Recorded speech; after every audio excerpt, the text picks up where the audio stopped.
Anyway, so last week at the Dr. Ziga conference, sometimes you just want to go and want to do absolutely nothing so you can be refilled, right? Which that should happen every day, but sometimes you just get to a moment where you're like.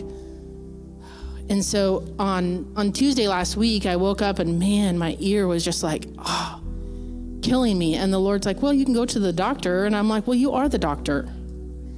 And I have these conversations with the Lord, just like, it's not simple. It's, just whatever. But, and I said, oh, the Dr. Ziga conference is coming up. And I'm like, and the enemy's like, yep, I'm going to keep you home because I'm going to give you an earache. And I'm like, oh no, I'm not receiving that.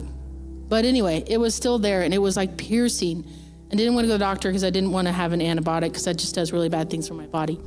So Thursday came and I went to the conference and I'm like, I'm just like trying to press in, trying to receive what the Lord had. And Friday went and Renee's like, are you all right? And I'm like, man, I just have this piercing. And I mean, it was just like piercing, like I just barely would touch it. And it was just excruciating. It just felt like nothing I did, blowing through your nose and just trying to make it. And I'm like asking someone, I asked Catherine, I said, what can I do? And she went to the store and tried to find something for me. And I went into the sanctuary and Renee's like, well, let's just pray over it right now. I'm like, duh, I've been praying for it, but nothing happened. And so she just said a simple prayer, wasn't 5 minutes long. It was just very simple. And then worship began to start. And I said, Lord, I just need to receive.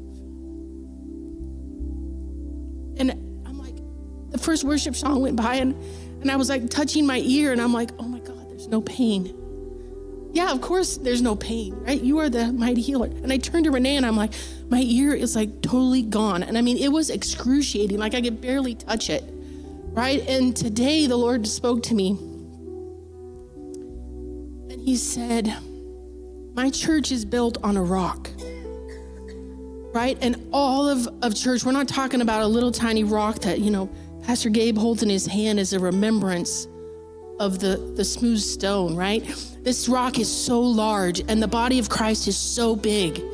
And he said, my church, my people are on this rock. And you know why it's on the rock? Because he said the earthquake is coming. The earthquake is coming.